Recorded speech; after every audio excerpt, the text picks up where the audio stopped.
about to enter dark ages, but that there's some probability that we will, particularly if there's a Third World War. Then we want to make sure that there's enough of a seed of human civilization somewhere else to bring civilization back, and perhaps shorten the length of the dark ages. I think that's why it's important to get a self-sustaining base, ideally on Mars, because Mars is far enough away from Earth that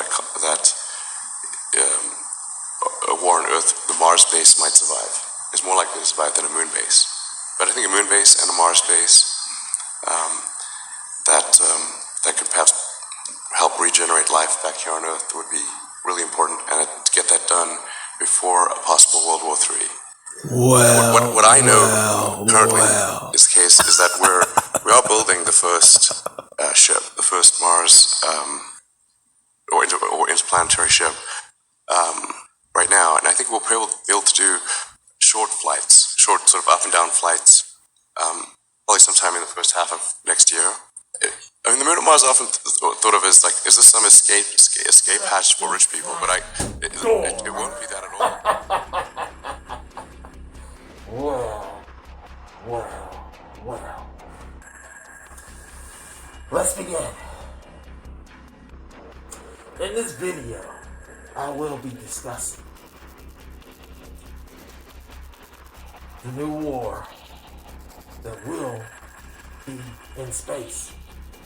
And each element in this video will show proof of my statement. Now let's begin. They're planning on moving to Mars because the Dark Ages is coming. Satellites people control a lot what's going on here. Another thing, watch the Umbrella Academy. It's subliminally explaining what's going on right now. The third war will initiate from Russia and the US, because Russia keep antagonizing. Alien debris from crashes stored in the bunkers is used for technology these days. And time travel. I'll get into that too. Aliens, are they angels? And the first clip I'm going to show is going to be an alien hybrid. It's quite shocking. I want you to hold on to your seatbelts. This is this disclaimer. You know what? Damn it. Let's get to the video. And part 2 will be coming later in a week. It's going to also show aliens influence world governments. And oh, how in my Trump Russia video links and plays a role into this space war that's coming. And how the MAGA is subliminal stands for the future of the crash of the dollar, of the economic crash. Stay tuned. Stay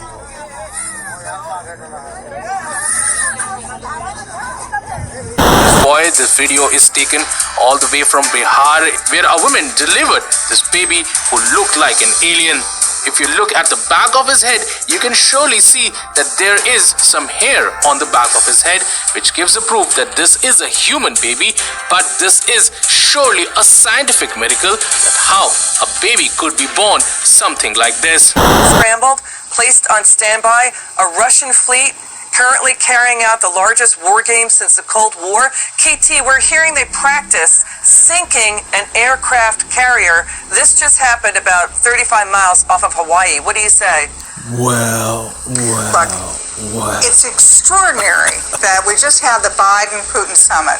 And going into the summit, Biden gave up all of his leverage. He gave up the pipeline. Yep. He gave up Russians on the Ukrainian border. Yep. He gave up the whole ransomware hacking thing. He gave up everything. And then when he went into that meeting, Liz, is when this exercise started, where the Russians have had, this is now the largest exercise in the post-Cold War period. And the Russians, it's such a provocative exercise. Flexing their muscle. And yet, what did President Biden do? He sat down at the meeting. I'll tell you, my advice to him or to Donald Trump or anybody, you do that to the United States, you have an exercise like that right at our territorial waters, we get up and leave. Because the Russians, that was a deliberate slap in the face. His dissertation. He is a bully, and he will keep pushing until he meets some kind of resistance. He met no resistance in Geneva. He got an American president who looked tired and old and kind of confused. And so what's Putin doing? Trying to pretend to sink an aircraft carrier. When people talk about UFO crashes, they talk about Roswell as if it's the only time it ever happened, but it's happened repeatedly. Kapustin Yar is another great example of a genuine Roswell-type crash, this time in the Soviet Union, and totally classified under the umbrella of national security. Rumors have circulated for years that nearly a quarter mile beneath the surface of the Kapustin Yar base are hallways and chambers containing downed extraterrestrial craft and rooms where alien autopsies have been performed. Curiously, at this secret facility, the Soviets developed better nuclear weapons and delivery systems in 18 months than they had anticipated creating in 5 years. In 1959, the United States Central Intelligence Agency began to monitor the covert base and collect aerial photographs from a U-2 reconnaissance mission. Incredible carved images on the ground around Kasputin Yar. When we actually look at the depictions of these geoglyphs, they look similar to what we see in crop circles and in certain ancient landforms visible on Earth. So there clearly appears to have been an attempt to communicate with the extraterrestrials, perhaps saying, X marks the spot, come here, guys. Kasputin Yar was one of the former Soviet Union's most secretive air bases. The rumor is they were researching UFO technology there, and one wonders if it's possible that those symbols were in fact used to attract UFOs. In April of 2014, ancient astronaut theorist Georgios Tsoukalos traveled to Walker Air Force Base in Roswell, New Mexico, to meet with the city's mayor, Del Journey, and to get a rare look at the hangar where the Roswell wreckage and extraterrestrial bodies were allegedly first taken. Are you familiar where the spot is, where they actually... Well, the information that I have says that it's probably right over here in the corner. They took them over there, did an examination of the bodies. So this is where it was. This is it. Yeah, come on in. They have the debris out here in the hangar area, and they bring the bodies inside this room. I really don't know what to say, because, if this was it... You're standing where extraterrestrial beings might have been. Roswell researchers suggest a government-sanctioned bond of secrecy has prevented witnesses of the crash and retrieval from coming forward publicly. But many did choose to come forward later in life, including the first military officer to arrive at the Roswell crash site, Major Jesse Marcel. According to his grandson, Marcel privately shared many details of his experience with the family. As well. And through conversations, we learned that my grandfather was the lead investigator into what has become known as the Roswell incident. Metal, similar to foil. except when crumpled up into a ball, it would bounce back to its flawless state. Marcel also claims the metal was not the same material featured in newspaper photographs being held by his grandfather. He grudgingly went along with the story, held it, and if you take a look at that, you'll notice that he's not looking at the camera. He's looking up somebody barking him orders. He fell in line begrudgingly and did what he was supposed to do. Lund University, Sweden, August 27th, 2013. Researchers confirm the existence of a new element on the periodic table created through nuclear fusion. They name it Unpentium, or element 115. Although most scientists still don't know much about this unique radioactive component, it shares commonalities with plutonium used in experimental rocket fuels.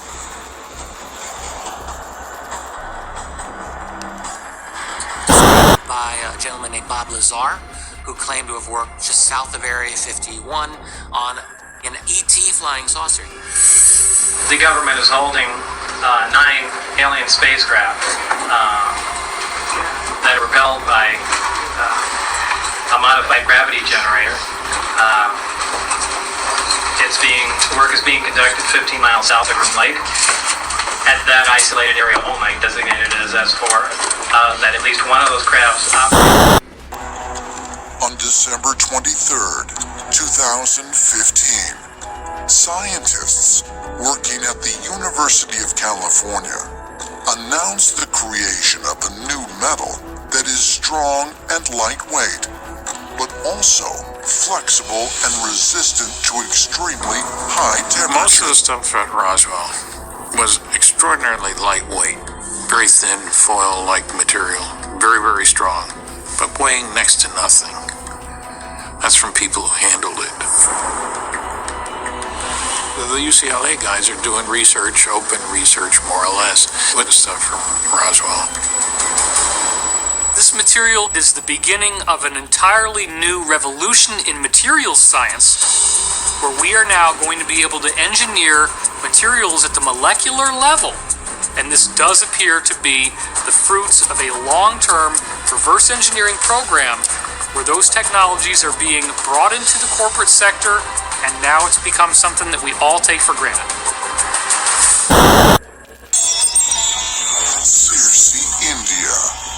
10 miles outside of the city, in the southwestern state of Karnataka, within the river Chamala, is one of the country's most popular pilgrimage sites, Sahasralinga.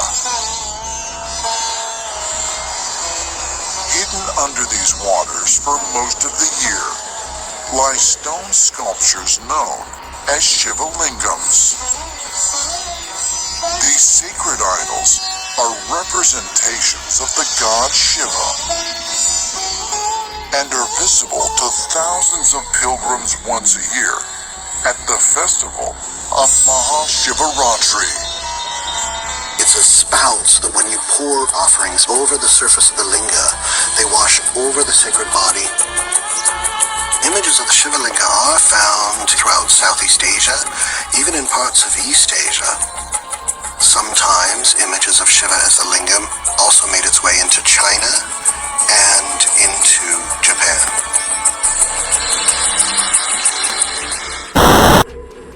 But ancient astronaut theorists suggest that the icon may represent an incredibly powerful technological device. Modern Hindu scholars have theorized that the Shiva Linga stone actually represents atomic energy. When we think about this idea of what atomic energy can do, how it can be used for good, but it can be extraordinarily destructive, this certainly pertains to the mythology of Shiva, who is chaotic energy, who is a force for incredible good, but also a force for incredible destruction. Is it possible that this symbol of Shiva's power actually represents atomic energy. Ancient astronaut theorists say yes, and suggest the proof can be found by examining this mysterious shape. The cylindrical structure of the Shiva Linga is similar or almost identical to a modern-day nuclear reactor. And the groove that surrounds the base represents the structures built to dispose of the polluted water. In ancient times and even today, Hindus pour water or milk on top of Shiva Linga as a ritual. Today we pour water over the top of nuclear reactor to cool it. And interestingly, most Shiva temples are always found near water bodies like rivers or lakes, just like nuclear power plants. So is it possible that Shiva Linga actually represents an ancient nuclear power plant?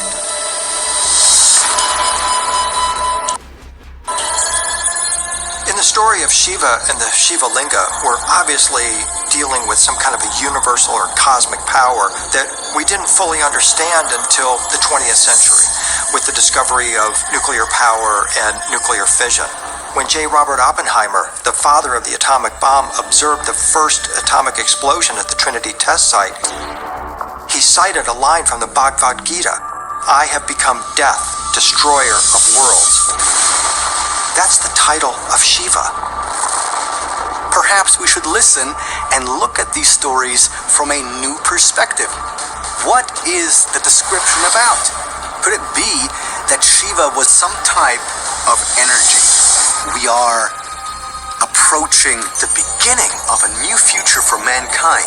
So in a sense, it's the end of an era and the turning of a new page. The extraterrestrials will come back, and it will be the most amazing chapter in human history. Want to be a part of it. The idea of defending the United States against high-tech threats and beyond excites you, but you've got a lot of questions. What is the Space Force looking for? What skills do people need to join? Will there be a Space Force Academy? As you look for answers, it becomes clear that the new division of the military has as many questions as you do. Space Force is in its earliest days, and any new recruits are going to be part of one of the biggest experiments in United States military history. Recruitment is just ramping up, but the one thing you find out quickly is that there isn't going to be a traditional Space Force Academy. So much for your idea of rushing out of your house to the recruitment center. Exposes America's military operations, financial systems, and telecommunications. I'm talking about space. Other nations have noticed this extraterrestrial weak spot and are moving to take advantage. Russia and China are developing high-tech methods to attack space infrastructure. India, meanwhile, intentionally shot down one of its own satellites in March 2019, proving that it too can participate in the celestial warfighting domain. It's in this context that President Trump called for the creation of a space force in 2018. But experts fear that the technology that enables our modern lives might get caught up in a cosmic crossfire if space gets further weaponized. So, how can the U.S. defend its uber valuable space assets without jeopardizing peace and prosperity? Satellites are everything. Introducing a recent report, Congressman Jim Cooper writes that satellites are the infrastructure of infrastructure, enabling our television, internet, telecommunications, energy, trade, and financial networks to function. Cooper asserts that we are almost as dependent on satellites as we are on the sun. The U.S. military is especially dependent. Retired Air Force General William Shelton told me he couldn't think of one single military operation that doesn't depend on space. Satellites, he told me, collect intelligence, guide missiles, help troops navigate, and perhaps most importantly, they detect if the U.S. is about to be attacked. Todd Harrison, director of the Aerospace Security Project at the Center for Strategic and International Studies, told me this ability to see and communicate across great distances is central to the U.S. military strategy to play away games. That is, fight abroad so that the homeland doesn't turn into a battlefield. I could get in that 1 mile in 1 minute. Y'all tell me time travel is not possible? If I got on a plane and I traveled that 1 mile, I would do that 1 mile in seconds. A jet, forget about it. Millimeters of a second. All right?